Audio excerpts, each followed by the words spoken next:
welcome to our City Council work session. As I understand it, we have a topic today that is, I'm going to say vital. It's crucial. We're going to talk about the census. And every time I think about it, I want to get sort of more than anxious.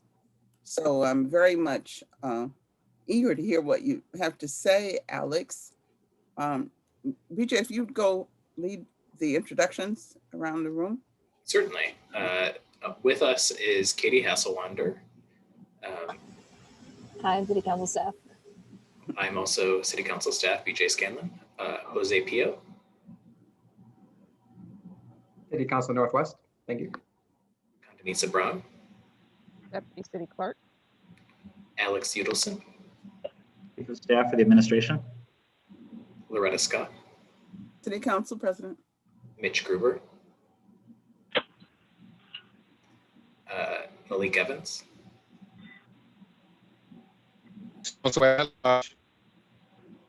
Josanne Reeves. Hello, Mayor's Liaison to City Council. Michael Patterson.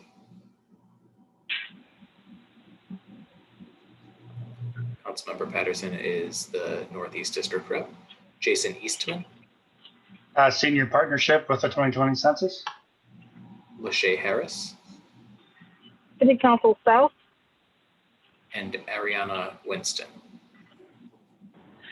City of Rochester Census Coordinator. That's all on the call. Councilmember Ortiz is joining us right now as well. Thank you all. Alex, would you lead off with the presentation? Sure. So I'm going to go ahead and share my screen here. 1 second. Okay.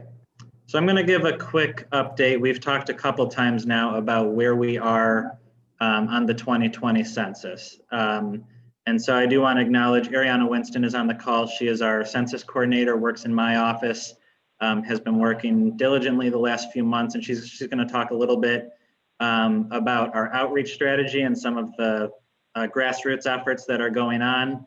And then Jason Eastman is from the Census Bureau, from the Federal Census Bureau. we're gonna have a couple questions for him, and I'm sure council members might have a couple questions just about some of the operational changes that have been made and the timeline going forward. So I'll get right into it. So I think right now where we stand, people have asked, is our response rate good? Is it bad? And I think we've got both good news and bad news. So the good news is that when you compare us to other cities, we're pretty much in line overall with where cities are at. Cities in general across the country have been struggling with the census, but our online response rate is actually higher than Buffalo's and around in line with Syracuse. So if you remember from my first presentation months ago, this online response option is new to this census. It's never been offered before. And so previous censuses relied solely on mail and in-person contact, and a lot of that door-to-door effort and mailed forms. Whereas this year there's new options, which is good because obviously the pandemic has changed a lot of how the census is able to collect responses. And so our online rate is actually in line with other cities. Our overall rate, however, is still lagging behind. Another piece of good news is that we're only 12% away from where the city ended up in 2010. So on the next slide, I'm gonna show a map that has our updated numbers. And we've also got a $250,000 marketing campaign that's been ongoing over the past few months. That's been a partnership with the city and the county, along with Causewave, which has been running the show. And we've been able to raise over $100,000 from our local philanthropists to be able to run ads on DKX and Poder and lots of other publications that might be primarily sort of consumed by hard to reach populations. Bad news, obviously, there's sort of a perfect storm of factors that are holding us back right now. That includes the pandemic. It includes some of the political decisions being made in the federal government. It includes off-campus college housing, which obviously we have 19 colleges and universities, and those students who are living off campus in the city of Rochester were supposed to be counted in the city. But they obviously were sent home early last semester. And so they weren't home when the majority of the census letters were mailed. So we've been working with universities to try to rectify that, but that's been an issue that we've run into. And obviously there's just been operational changes along the way from the Census Bureau that I know have made it difficult, and adjustments to the pandemic that have made it difficult. So where we are right now, so we're at 49% for a response rate.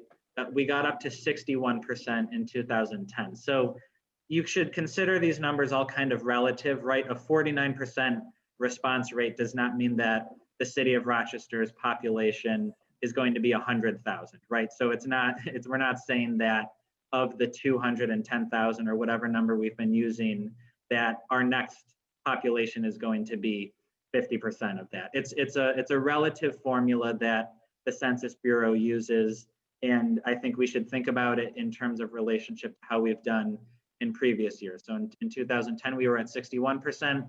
We are now at 49%, which is about 10% below the state average, and about 16% below the county average, which is at 65%. On this map, you can see the bluer areas are the ones that are doing better. And then the darker, the orange color, that sort of burnt orange, is the lower the response rate.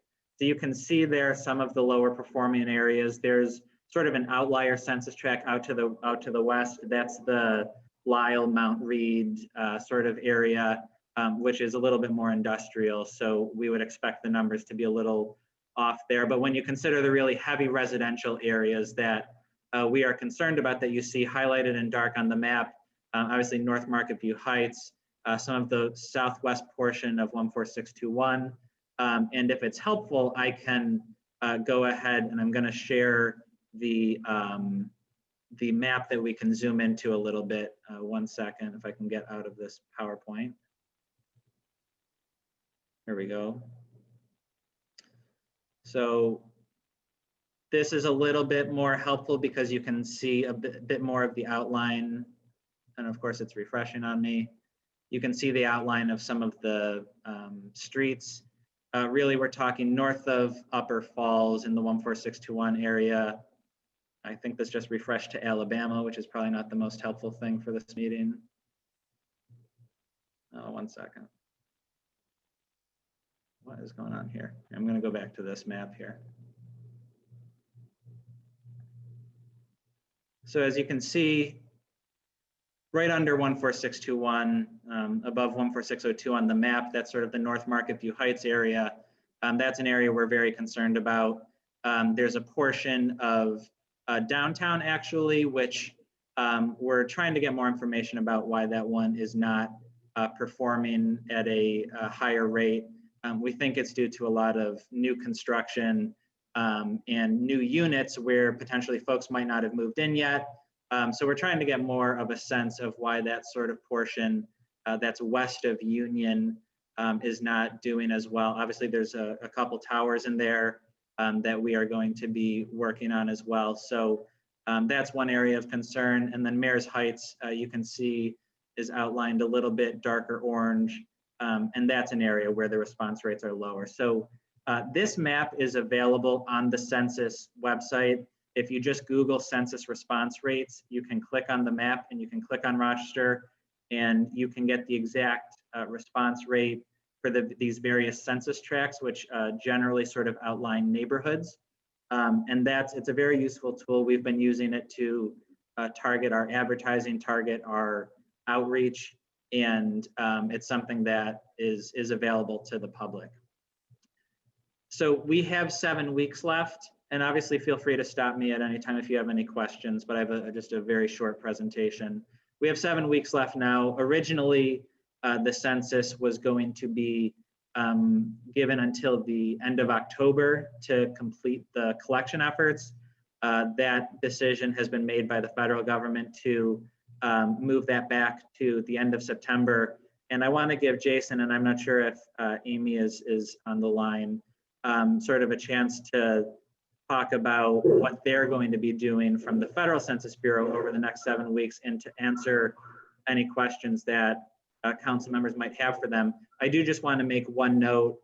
Obviously, the folks who are working here locally in the Census Bureau are doing their best. They're not the folks making national political decisions. So obviously, we're all concerned about the updated timeline and some of the decisions that the administration has made regarding the census. But obviously, folks here locally aren't going to be able to change that, but they can answer any questions that you have about what the Census Bureau is going to be doing and what their strategies are going to be over the next 7 weeks. So Jason, do you want to just give a quick overview of what your office is going to be doing, and we can see if any council members have any questions for you?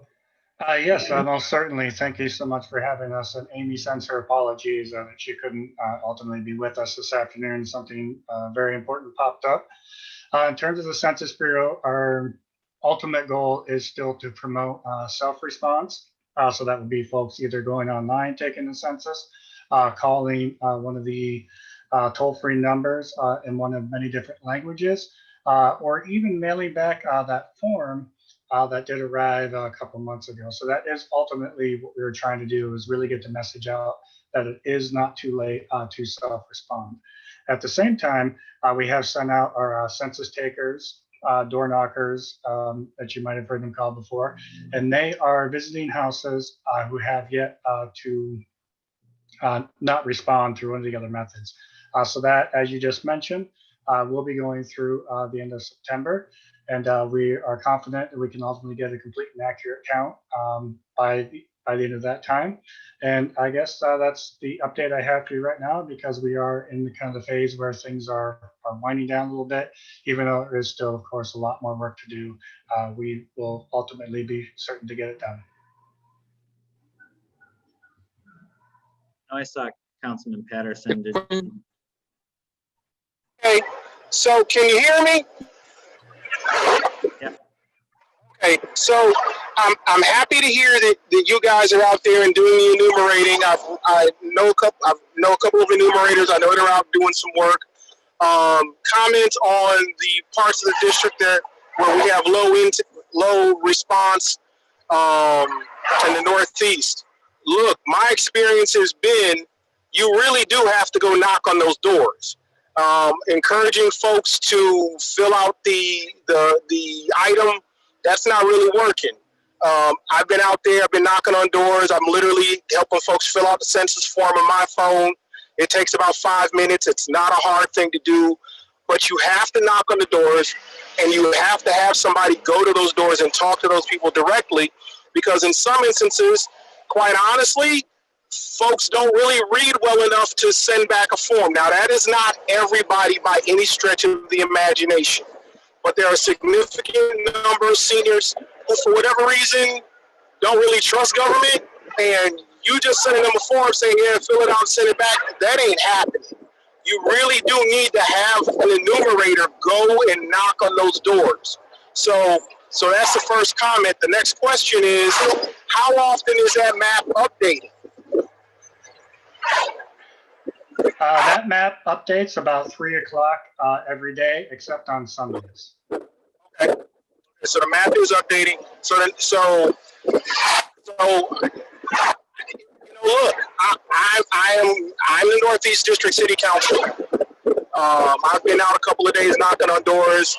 Bureau's been out knocking on doors. But you, and I don't offer this as a criticism, but you have a budget to pay people to go knock on doors. What is the intensity and what is the approach for covering these areas that we obviously know we're not getting a good response from? Yes, every house that hasn't responded, we will visit that household up to 6 times to solicit responses. Okay, so, and I don't doubt that, but I mean, that's a lot of doors. You know, I mean, and look, one advantage you have is that you know who has responded and who hasn't. That's something that the other folks in the community don't necessarily know. And sometimes folks do tell you, yeah, I filled it out, and you just know from talking to them they didn't fill it out. So how far are you in your passes? Are you guys on your? Have you completed your first pass of all of the folks who haven't responded? Are you on your second, your third pass? How far along are you guys in this process? I can put my email address in the chat box, and I can get you that. I can get you more granular level data in terms of Okay. where we're at in door knocking. Okay, Alex, if you can just give the gentleman my email, so I can get that information. Because look, we truly appreciate the work that you're doing. I mean, I don't have to convince you that what you're doing is vitally important and desperately needed. But you have a low response in these areas because these are some more challenging neighborhoods to work in. And COVID-19 isn't making anything any easier. So, the work you're doing is appreciated. And I don't mean to sound like it's a harangue, but, it's not a lot of time. And I'm always going to advocate for my district. So, can you put more numerators in there? Can you hit them harder? Is that something that's possible? We are definitely dedicated to a complete and accurate count, and we'll do what it takes to get that done. Okay, thank you, sir. Appreciate your work. Thank you, I will sir. get some of that more granular data and make sure to share it Okay. with the council, so that you have that. Absolutely.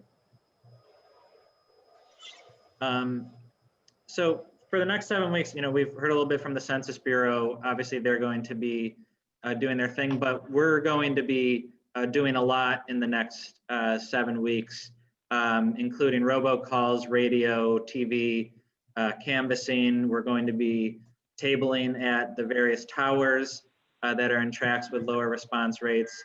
We've done some text banking, some phone banking, and more. So there's going to be a real grassroots effort over the next 6 weeks, especially now that I think people are a little more comfortable with some of that limited in-person interaction.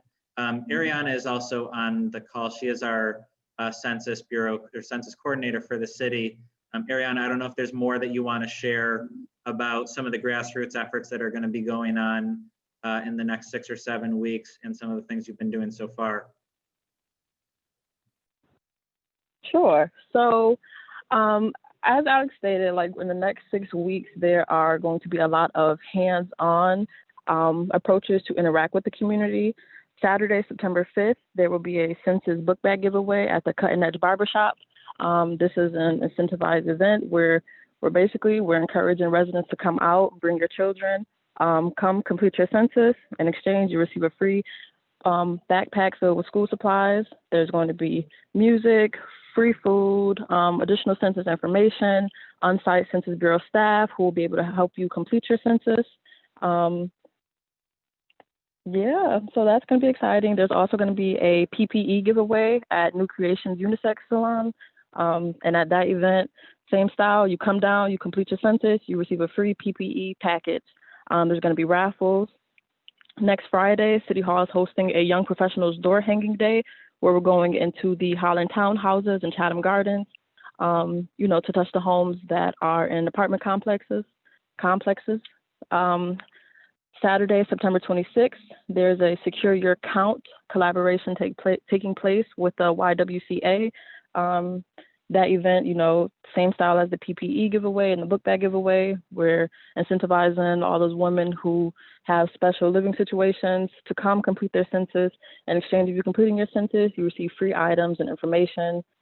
We're doing a Make It Count Monday and Fight the Undercount Friday with the Rochester Refugee Resettlement Center, where we're going to be on site, have Census Bureau staff present to help people complete their census.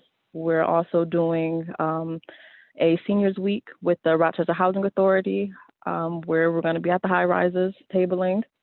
Some of our past efforts have consisted of, like Alex stated, text banking, door hanging, tabling at various shopping marts, liquor stores, art centers, even schools. We're also in the process of creating a tour for Mayor Warren to go out to the various communities that represent the hard to count populations and we're going to do like some type of rally, you know, where we're educating our residents on the importance of being counted in the 2020 census and emphasizing what's at risk if we are not seen in numbers. So those are the things that we have in the works and what we've been working on.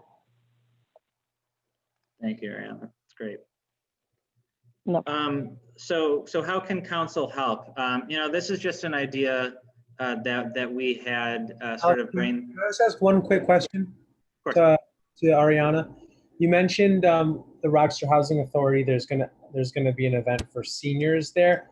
I was just wondering. I mean, the Housing Authority itself there's probably about 20,000 or so people who live. Yes. So why are we only focusing on the seniors at RHA versus the entirety of it? So we actually aren't just focusing on the seniors. We're just doing a senior week where we're going to every high-rise tower. We're waiting on confirmation to go into the apartment complexes to set up incentivized events, offering free ice cream, but they're just waiting approval from some higher up people. So that's the reason I didn't want to mention it premature, but that's taking place also. We will be in the apartment complexes. Yeah, Councilman Gruber. I talked to Sean Burr early on, and they've done some robocalls to their tenants, and they've sent sort of additional flyers to all of their tenants, asking them to fill out the census. So you know, we've gotten materials to them. There's different types, and it's probably not worth getting into the distinction. There's certain types of group housing that the actual organization just provides a blanket list of everybody that's living in those places. So college dorms are one of those. I believe nursing homes are another one of those. But apartment complexes aren't one of those. So it would be very easy if RHA could just provide a list to the Census Bureau, but we can't do that. It needs to be the individuals that are living in the units responding. So they've gotten hit by RHA, they've gotten hit by us. We've you know, got mailings and robocalls that have gone to them, and we're going to keep working on that over the next few weeks. Are there any door knocks included in those RHA contacts? Yes, so we're planning on doing both door knocking and tabling at the high rises, depending on whether the you know, owner and landlord are comfortable with it. So we've got both of those that are going to be happening, tabling while people are going in and out, you know, especially weekend mornings, and then actual door knocking with the you know, buildings that are comfortable with that.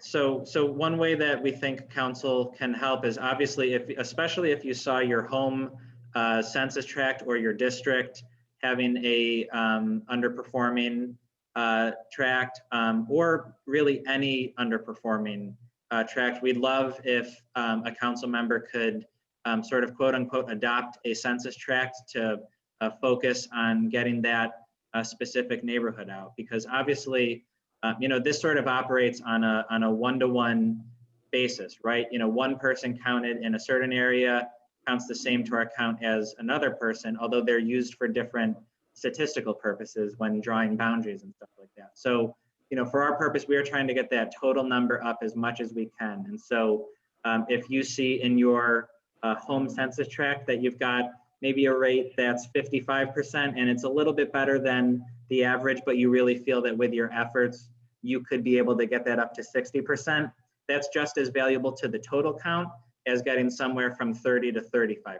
So I'll work with BJ if one of the council members or all of them are interested in helping sort of take some amount of responsibility for a particular census tract, whether that's your home or district or elsewhere. We'd love your assistance. You could work with the neighborhood association, and the administration can provide flyers, lists, door hangers, whatever you feel you need, whether that's phone banking or actual in-person or email to your neighborhood associations, those sorts of things. So I'll work with BJ if folks have interest in helping us on that.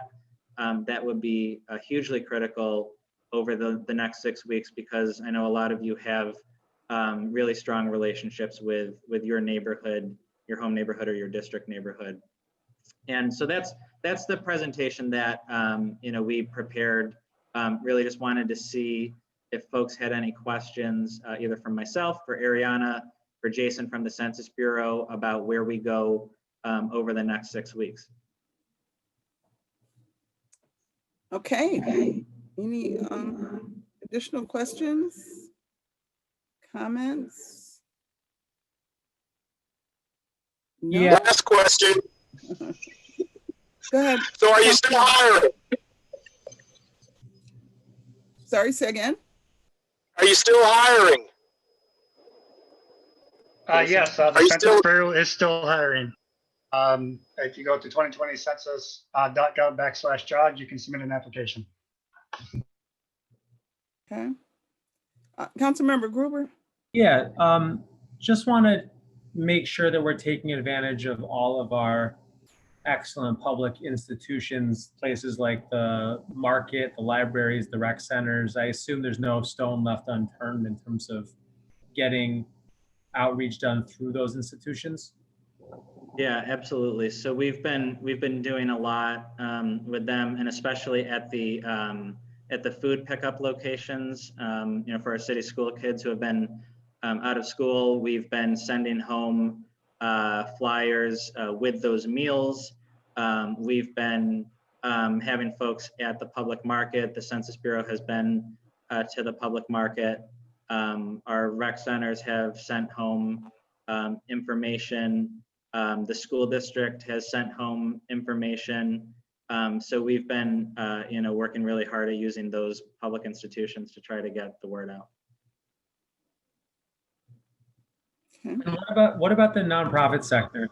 Has there been an attempt to try to use the United Way or other places? Yeah. I mean, I'll tell you that at FoodLink, we're still reaching about 1,200 households per week in Monroe County alone through direct food assistance. And there is someone from the census at each and every one of those, which has been great. But what about all of the other major nonprofit institutions? Are we making sure they're also doing some connective work? Yeah, so they've been involved to varying degrees. So there's some like Ibero who have been, if you'll remember, months ago, City Council authorized the receipt of a grant from the state for census grants. We had to give 75% of those dollars to nonprofits.